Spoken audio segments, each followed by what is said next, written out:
Hello, everyone. Welcome to Act Now Live. I am Dr. Natalie Phillips. Hi, everyone. Happy Saturday. I'm Reggie Corona. So we are, this is the end of the year, Reg. Oh my gosh, I can't believe it. Episode. I know. I don't know. I'm kind of celebrating it. I'm kind of glad that 2020 is over. I'm really looking forward to 2021. I know that we've got a lot of things kind of planned, and we have a kind of a nice end to the year show planned today. But let's talk about our YouTube channel real quick. I'm going to set this up here. Yep. So everyone, in case you don't know, we have a YouTube channel and we really, really, really would love for you to subscribe and follow us there. We put all of the show videos there, as well as for 2021, we're planning to add more content that has valuable insights and how-tos and other information. So you want to make sure that you subscribe and hit the notification bell so that you get notified every time we add new content out.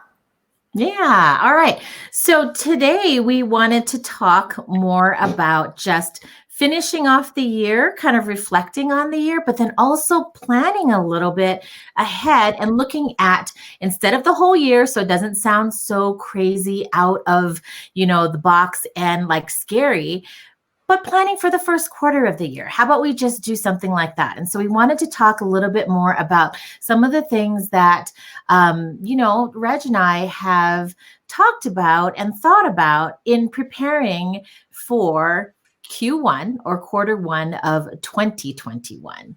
So let's talk about first, maybe starting by reflecting on what didn't work. So what are your thoughts about this, Reg?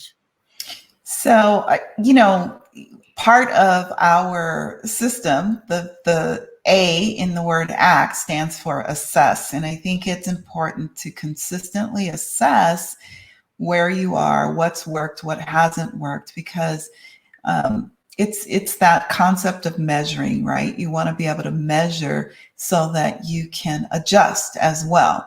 And reflecting on what worked and what didn't work in the year in terms of your goals and the things that you've embarked upon.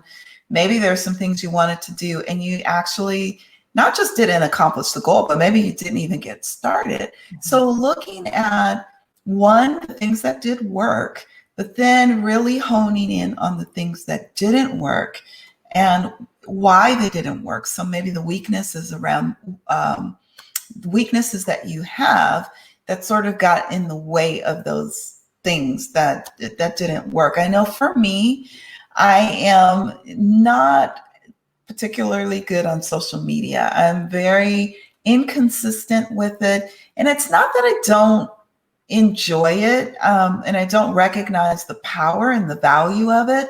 It's just I've got a lot of things that I'm doing, and when I prioritize, I often prioritize social media very low. But if you think about it as a marketing channel and a way to connect with people, it shouldn't be prioritized low. So that's been a weakness of mine. And it's year after year, it's a weakness. So I'm looking at what can I do different for 2021? What can I do that's going to work for me, that's going to allow me to be consistent, and putting a plan around that, a strategy and a plan to actually do better in 2021. Not just say that I'm going to do better, but actually do better because I have a plan and I'm working the plan. Mm-hmm. Yep. And, if you look at reflect on what didn't work or a weakness, it's not because we want you to kind of feel bad about anything, but it's actually to be able to move on. So like for me, like Rich shared about social media, for me, it's time and energy. And I've struggled with this every single time because I want to do so much. And, people that know me really well, they do tell me like, I don't know how you do that. And sometimes it feels like a compliment. Sometimes it feels like, maybe I need to step back a little bit and look at where my time and energy is going. And it's not that it didn't work, but I do have some projects that I need to work on. And what got in the way was a lot of the time and energy that I could have put that way, right? And so my word of the year was release. And release means that I'm going to release some of my responsibilities. I'm going to try to outsource different things, release me having to do everything. And so when I reflect about what didn't work, that's what I'm looking back at is I really have to continue to be aware of where I put my time and energy, finish off my obligations. I mean, I'm not going to just walk away, but really finish off strong the obligations that you can finish off so that you have, or me, I'm going to say not you, but me. So I have more time to be able to focus on the things that I need to move me forward. So for me, reflecting on what didn't work or a weakness, because I say yes to so many things, that is something that I'm going to be working on as well. We've got some comments here. I just want to say hello really quick. So Patty Smith is here. Good to see you, Patty. She's looking forward to today's content. Good. I'm so glad. And then our friend Regina Dickerson is here.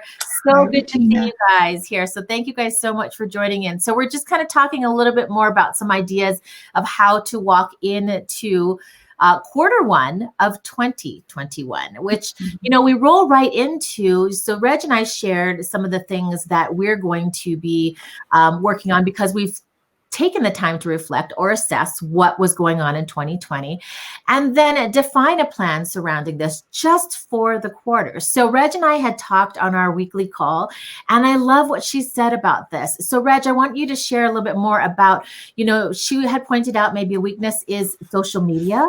So she has a plan surrounding this just for the quarter, just to start off. So yeah, she probably has a plan for the whole year, but just to bite off a small piece, it's just a quarterly plan for right now. So Reg, share a little bit more about that.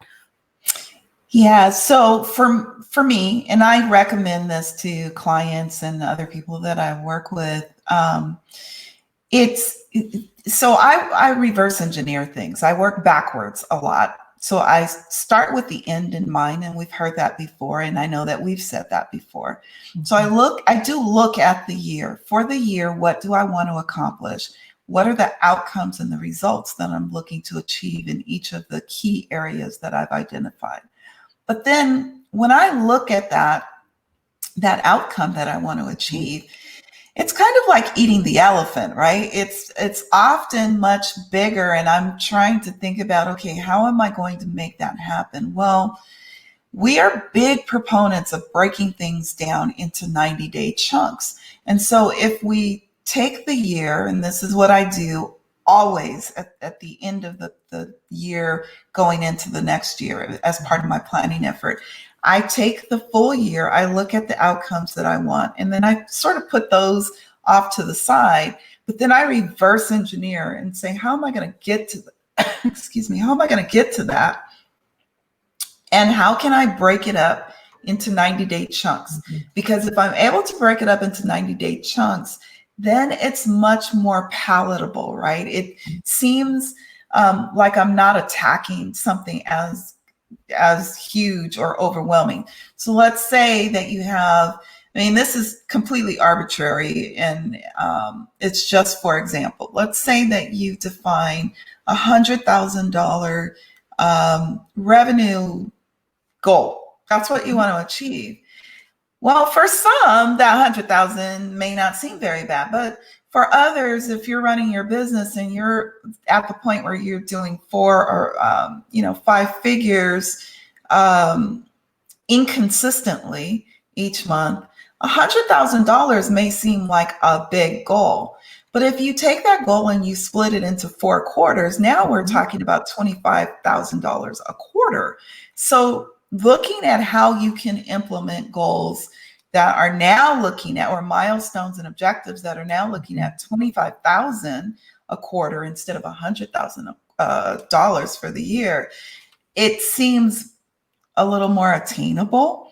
And you sort of trick yourself into thinking, okay, this isn't that bad.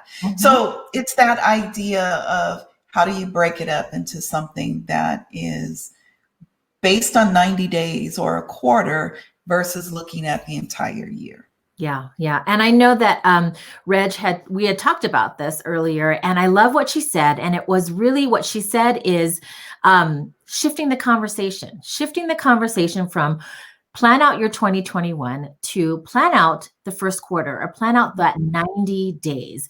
I think that that makes it much more manageable. Like Reg had just explained in numbers too, it's something that doesn't scare you as much, and it seems like you can attain it better, and you set your smarter goal, or you set your smart goal, right, to be able to do that. So I love having this quarterly focus, the 90-day focus, and breaking that up. So write your plans for the year, but then back it up and then have that quarterly focus of, okay, well, what can I do in this first quarter to then get to my next quarter, to get to my next quarter, right? And I love that. And I'm going to also kind of put up one of our points here is just to kind of plan ahead. So even looking at the quarterly focus and planning ahead too, one of the things that I wanted to bring up was I have a friend that from every sale takes a chunk of money and puts it away just for reserve. So, because of COVID and everything and different things happening, their business was safe because they did that. And I know Reg has another way of explaining that as well. But just kind of preparing and planning ahead. Now that we've been through a whole year of, I'm just going to say, what the heck? Like everybody was like, what is going on? We all need to be wiser from this. And so planning ahead, and taking chunks out or trying to save some resources might be part of your plan for the quarter that leads to the year. So I know Reg had explained it as well in a different way. Yeah, I'm a person of faith, and I was going through, I taught on this, or I spoke about, well, I taught on it, but I also spoke about it a couple of weeks ago to a group of people. And if you're a person of faith, even if you're not a person of faith, the Bible is a historical document. We know that now. And if you look through the Bible, there are numerous strategies that are laid out for you. It's not really clear. You've got to spend some time looking at it. But I've gone through and I've documented a lot of strategies. And one of the strategies that I have implemented, my husband and I have implemented, is around the story of Joseph in the Old Testament. So for anyone who knows, Joseph is someone in the Old Testament who was basically betrayed by his family, and he was sent into Egypt. He was imprisoned. He went through a lot of different challenges.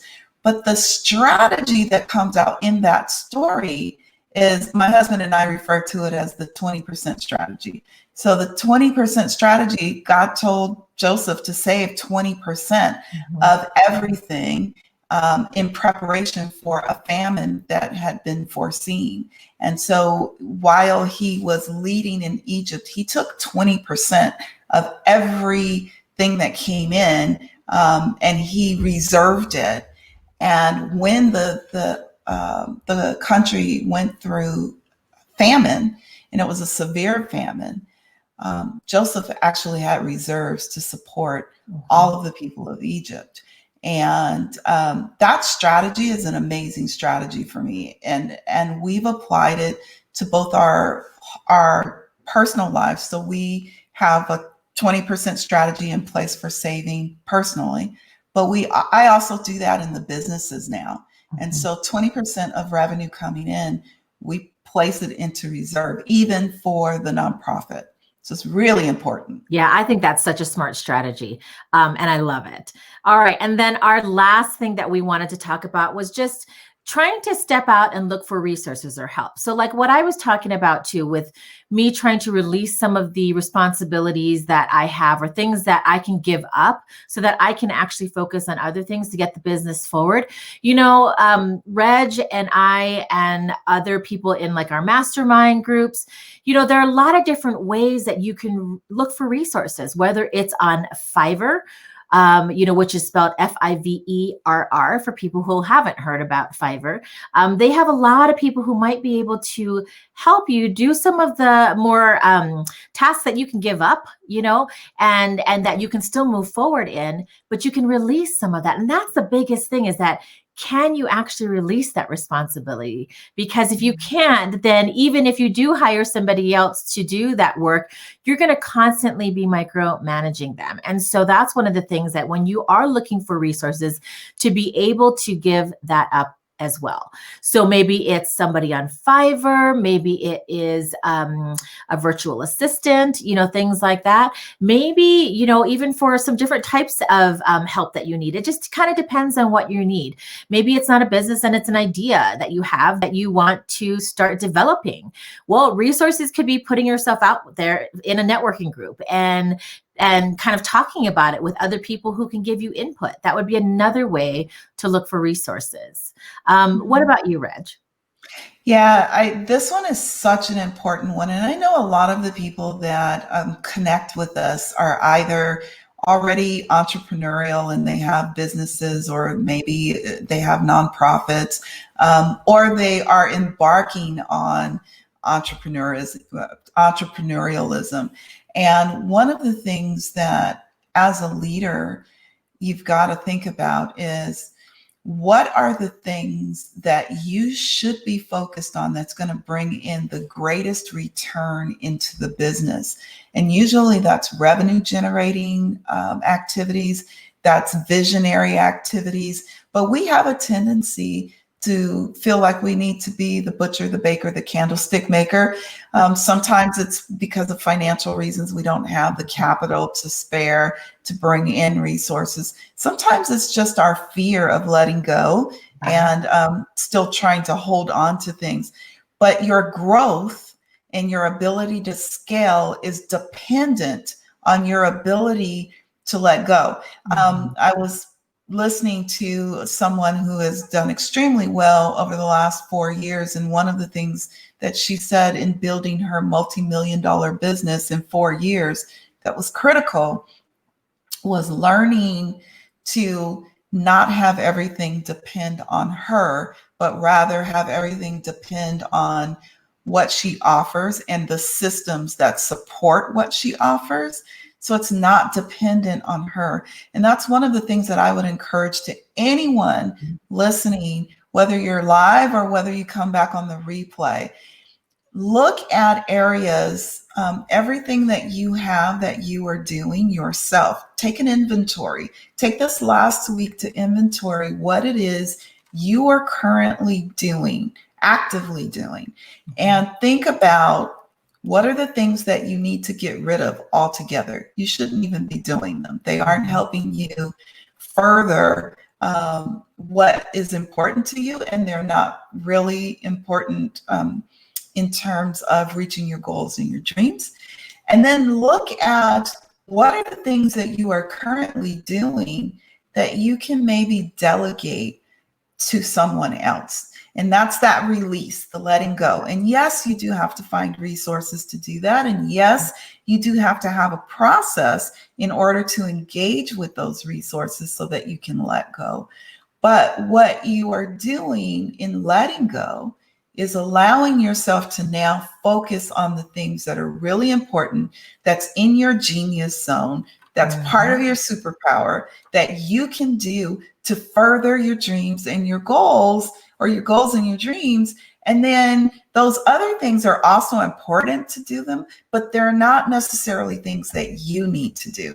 So it's really important to think about that now at the end of the year in preparation for your win and your soar in the first quarter in 2021. Yes, absolutely. All right, you guys. So there's still time. We've got a few more days left in 2020. Like Reg said, really take this week to kind of reflect a little bit more about some of the things that might not have worked this year, some of the things you want to change. Take time to write down some of the tasks that you've done that you can pass off, that you can continue doing. Take time to also write down resources that you want to look into to help you as well. So hopefully this has been helpful for you guys. We are so excited to enter 2021 with you all because we have so much planned for 2021. We are working really hard to continue to provide you with resources and guidance for 2021 for those creatives and those idea makers that want to go further. So we're so glad to be here. We're so glad that you guys can join us. But we will definitely be back next Sunday, same time, 3:00 p.m. Pacific Standard Time, 4:00 p.m. Mountain Time on Act Now Live. So Happy New Year, everybody. Happy New Year. See you next year. See you next year.